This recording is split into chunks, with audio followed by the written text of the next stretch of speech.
नमस्कार साथियों। तो हमने पिछली क्लास में चर्चा किए थे सअभाज्य संख्या और जुड़वा अभाज्य संख्या।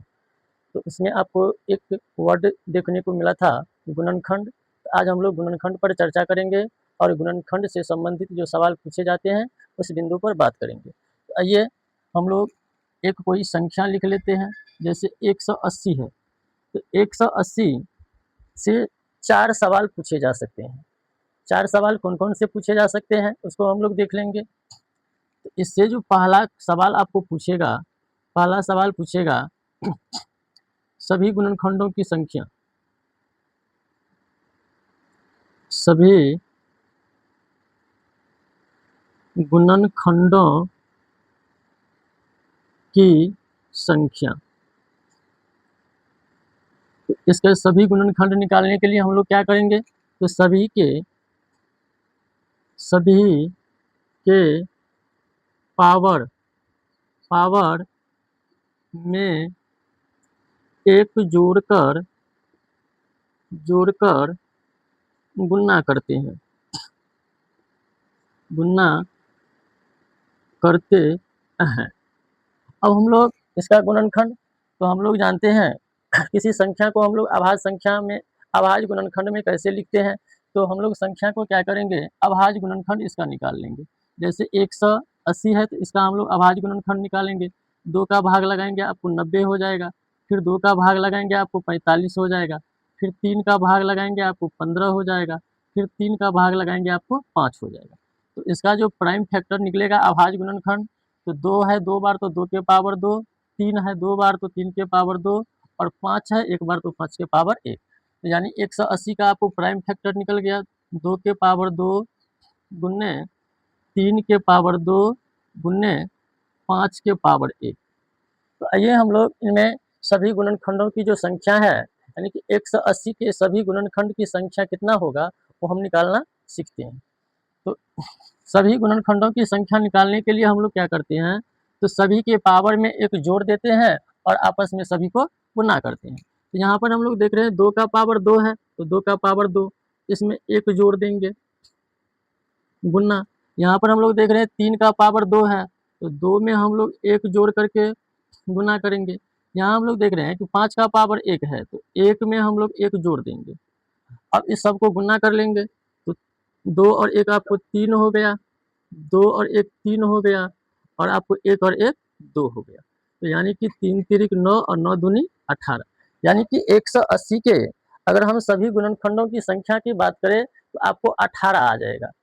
अब हम लोग देख लेंगे इससे जो दूसरा सवाल पूछा जाता है गुणनखंड से संबंधित, तो यहाँ पर होगा सभी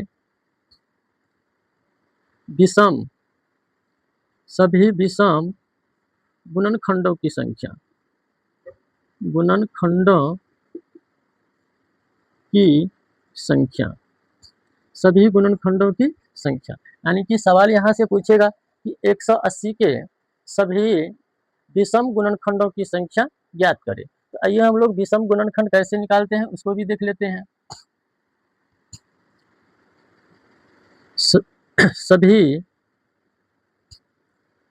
सभी विषम के पावर में एक जोड़कर गुणा करते हैं, गुणा करते हैं। यानी कि विषम गुणनखंडों की संख्या निकालने के लिए हमको क्या करना पड़ेगा, तो गुणनखंड में जितने भी विषम संख्या है उसके पावर को क्या करना है, तो पावर में एक जोड़ करके और गुणा कर देना है। तो हम यहाँ पर देख रहे हैं 3 है विषम और 5 है विषम, तो इसके पावर में एक जोड़ करके गुणा कर देंगे। तो पहला विषम है आपको 3 और 3 का पावर है 2, तो 2 में एक जोड़ दिए गुणा। दूसरा विषम है आपको 5 और 5 का पावर 1 है तो 1 में एक जोड़ करके हम लोग क्या करेंगे, गुणा कर देंगे।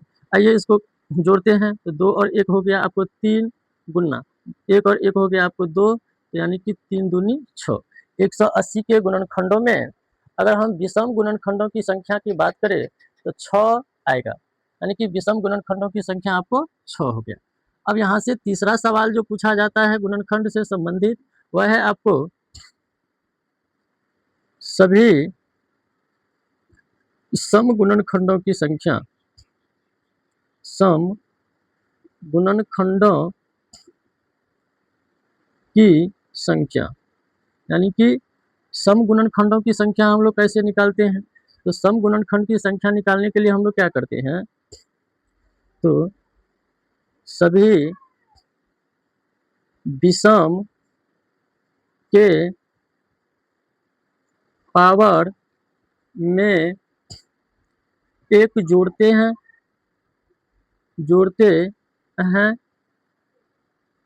और सम के पावर में बिना एक जोड़े सभी को गुणा करते हैं, सभी को गुणा कर देते हैं।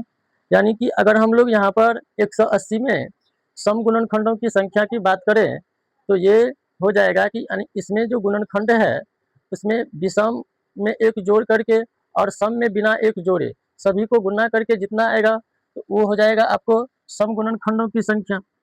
आइए हम लोग विषम का पहले लिख लेते हैं। तो विषम 2 + 1 हो गया गुणा, उसके बाद हो गया आपको 1 + 1 हो गया, और उसके बाद तो ये तो हो गया आपको दोनों विषम में हम एक जोड़ करके गुणा किए, और सम में बिना एक जोड़े, तो सम का पावर 2 है, इसमें हम लोग एक नहीं जोड़ेंगे, तो 2 और 1 आपको 3 हो गया गुन्ने, 1 और 1 2 हो गया गुन्ने, और ये 2 है तो 2 हो गया। तो इसको हम लोग अगर गुणा करते हैं तो 3 दूनी 6 और 6 दूनी 12, यानी कि 180 के गुणनखंडों में हम अगर सम गुणनखंडों की संख्या की बात करें तो 12 पॉइंट। या चौथा सवाल जो इससे गुणनखंड से संबंधित पूछा जाता है तो पूछेगा कि 180 के सभी गुणनखंडों का योग क्या होगा? तो यानी कि सभी गुणनखंडों का योग, सभी सभी गुणनखंडों का अगर हम योग निकालते हैं, यहाँ 2 का पावर कितना है?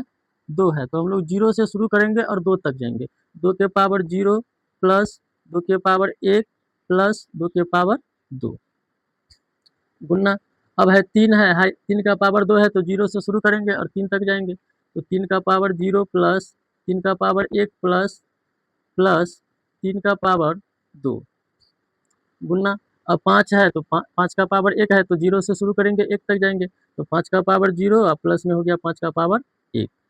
आइए हम इस सबको जोड़ लेते हैं, यानी कि पहले इसका मान निकाल लीजिए। तो 2 का पावर 0 तो मान 1 हो जाएगा, किसी भी संख्या का पावर अगर 0 रहता है तो उसका मान 1 होता है।